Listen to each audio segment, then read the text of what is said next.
Здравствуйте! Смотрите в сегодняшнем выпуске. Гурбангулы Бердымухамедов вернулся в Ашхабад, завершив рабочий визит в Турцию. Президент Туркменистана подписал указ о присвоении многодетным матерям почетного звания Эне-Махри. В Туркменистане могут пройти дни армянской культуры и другие новости. Президент Туркменистана Сердар Бердымухамедов подписал указ о присвоении многодетным матерям почетного звания Эне-Махри.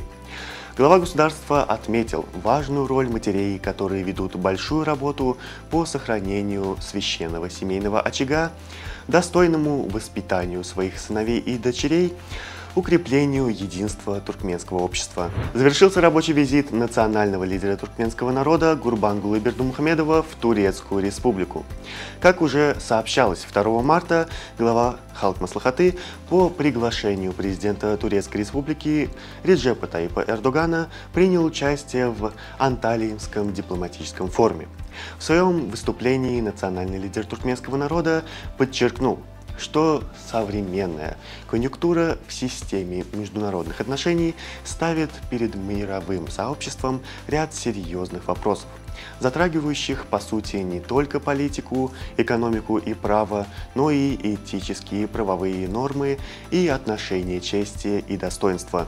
Вопросы о проведении Дней культуры Армении в Туркменистане обсудились во время встречи в Ереване посла Туркменистана Мухаммедгельды Аязова и министра образования, науки, культуры и спорта Армении Жана Андреасян.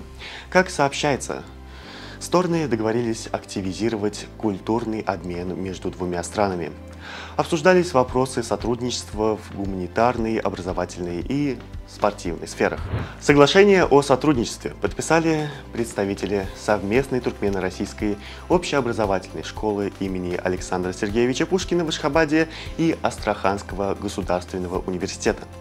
Церемония подписания состоялась в Астраханском государственном университете в рамках телевикторины, посвященной 300-летию со дня рождения великого туркменского поэта и мыслителя Махтумкули Фраги. Делегация из Туркменистана в составе преподавателей вузов, студентов, школьников и специалистов ведомств по цифровым услугам участвуют во Всемирном фестивале молодежи 2024, который проходит в Сочи. Всего состав туркменской делегации насчитывает 17 человек.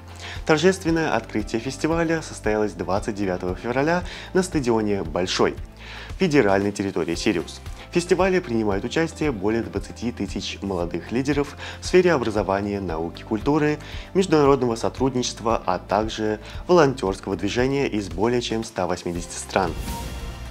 Мировые производители шоколада столкнулись с рекордным подорожанием какао-бобов.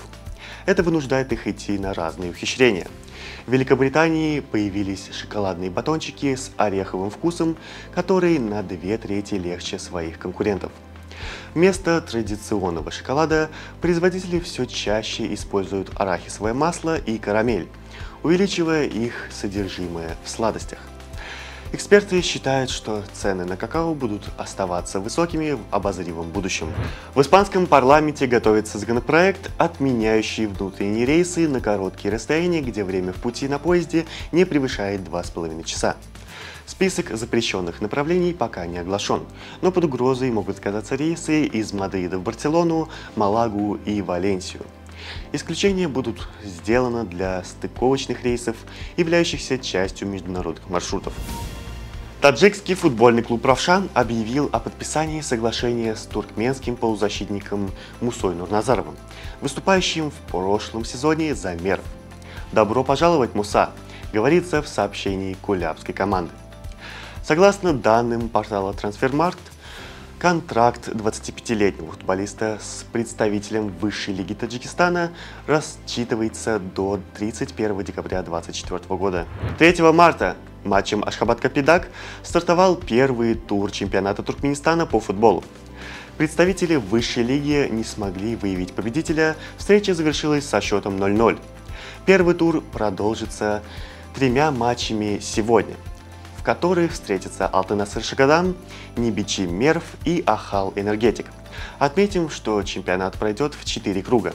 Победителем прошлого сезона стала команда Аркадак. На сегодня это все. Желаю вам хорошего завершения дня. Увидимся завтра. И не забывайте, что Туркмен Портал ваш самый надежный источник новостей.